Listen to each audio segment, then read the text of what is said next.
আমরা এসেছি প্রভাস তীর্থে। আমরা এখানে ভগবান শ্রীকৃষ্ণের এই সাধাম লীলা সাঙ্গ করে তিনি নিজেও ধামে চলে গেছিলেন। সেইখানে প্রভাস তীর্থ, যেখানে ভগবান যেখানে জরাব্যাদের হাতে তিনি তীরবিদ্ধ হয়েছিলেন, এবং সেটা পূর্বজন্মে শ্রীকৃষ্ণ জরাব্যাদকে বর দিয়েছিলেন। যখন রাম অবতারে ভগবান বালিকে বধ করেছিলেন, তখন বালির পুত্র ছিল অঙ্গদ। তিনি বললেন যে, প্রভু, একে এমন তোমার বিচার হলো, তুমি অন্যায়ভাবে আমার পিতাকে তুমি এইভাবে হত্যা করলে, তা আমি আর উপযুক্ত বিচার চাই। বলল, কি চাও তুমি বলো। বলল, তুমি যেরকমভাবে আমার পিতাকে হত্যা করেছো, সেরকমভাবে আমি তোমারকে হত্যা করতে চাই। ভগবান শ্রীকৃষ্ণ বললেন, তথাস্থ। কিন্তু একটা কথা বললেন যে, এই জন্মে তো হবে না, এই জন্মে হবে না। আমি যখন দাপর যুগে যখন আমি কৃষ্ণ অবতারে আসব, তখন তোমার এই মনোবাঞ্ছা পূর্ণ করব। তা ভগবান তো লীলা সম্বরণ করলেন, এবং সেই আপনারা সকলেই অবগত আছেন যে ভগবানের পুত্র শাম্ব সেই ঋষিকে তিনি দেখিয়েছিলেন যে তিনি একটি মহিলার মতন সেজে কাপড় পরে বন্ধুদের সঙ্গে নিয়ে মুনির কাছে এসে বললেন, মুনিবর, আপনি বলুন যে আমার এই গর্ভে পুত্র আছে না কন্যা আছে। মুনিবর বললেন, দেখো, তোমরা যা করছো এটা খুব অন্যায়, বোঝাতে চাইলেন। তখন কিছুতেই যখন বুঝতে পারছে না, তখন কি করলেন, তখন বললেন যে তোমার গর্ভে যা আছে এতে তোমাদের যদুবংশ ধ্বংস হবে। তখন তারা খুব চিন্তায় পড়ে গেল, ভগবানের কাছে গেল, যে ভগবানকে বলল।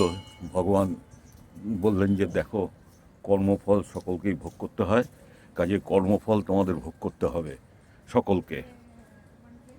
তখন যখন সেই কাপড় চোপড়গুলো খুলে নিল পেট থেকে, দেখা গেল একটা মুষল, মানে একটা লোহার মুগুর মতন, তখন মুগুর মতন সেই পেট থেকে বেরোলো এবং ভগবানের কাছে নিয়ে গেল। ভগবান বললেন যে, কিছু করার নেই, এই সমুদ্রের মধ্যে সমুদ্রের জলের সাথে মিশিয়ে দাও, ঘষতে ঘষতে। এবং মিশিয়ে যখন দেওয়া হলো, তখন একটা তীরের ফালার মতন একটা টুকরো পড়েছিল। সেই টুকরোটা তখন ওই টুকরোটাকে নিয়ে গিয়ে জলের মধ্যে, মানে সমুদ্রের জলের মধ্যে ফেলে দিল। একটা মাছ সেই টুকরোটা গিলে খেলো, এবং সেই মাছটা যখন জালে ধরা পড়লো, তখন সেই রাজবাড়িতে নিয়ে এলো। এবং সেই মাছটাকে যখন কাটা হলো, তখন তার পেট থেকে সেই মুষলের সেই তীরের ফালাটা বেরোলো। এবং তীরের ফালাটা যখন বেরোলো, তখন সেই জরাব্যাদের বউ সেই মাছটা কেটেছিল, এই রাজার বাড়িতে কাজ করত। তা সে তখন ওই তীরের ফালাটা দেখে সে তখন মনে করলো, এটা তো খুব ভালো তীরের ফালা হবে। তখন সে নিয়ে গেল এবং জরাব্যাদের হাতে তুলে দিল। জরাব্যাদ সেটাকে সুন্দরভাবে যত্ন করে একটা তীরের ফালা তৈরি করলেন, এবং সেইটাই পরবর্তীকালে ভগবান শ্রীকৃষ্ণ যখন লীলা সম্বরণ করে চলে যাচ্ছেন, মত্ত লোকের লীলা সম্বরণ করে তিনি যখন বৈকুণ্ঠে যাত্রা করছেন, তখন ওই জরাব্যাদ ওই ত্রিশূলটা, এই তীরের ফালাটা ওই ভগবানের তীরের মধ্যে করে শিরবিদ্ধ করলেন।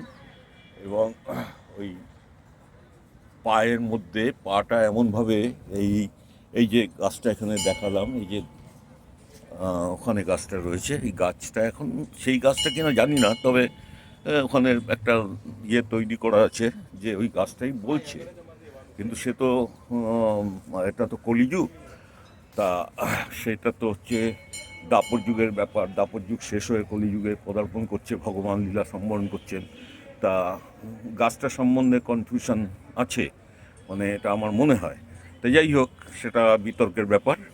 তা উম, ওই গাছের তলায় ভগবান পা দোলাচ্ছিলেন, আর সেই জড়া ব্যাধ তখন সেই তীরের ফালাটা দিয়ে তখন ভগবানের পায়ের মধ্যে যে দুটো সুন্দর যেন পাখি, সুন্দর যেন পাখি রয়েছে, সেই পাখিতে তিনি মারছেন, সেরকমভাবে তীর তিনি চালালেন, এবং তীরে সেই আঘাতে ভগবান শ্রীকৃষ্ণের পা এর মধ্যে তীর বিঁধল, এবং ভগবান যখন শিরবিদ্ধ হলেন, তখন জড়াব্যাধ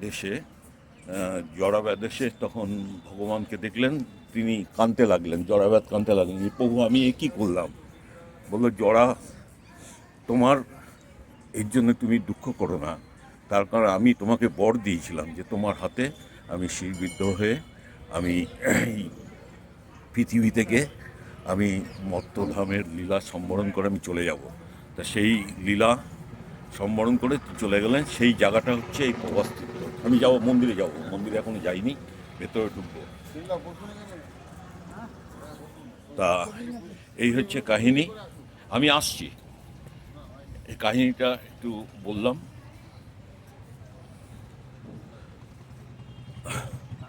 ওং নমো ভগবতে বাসুদেবায় নম।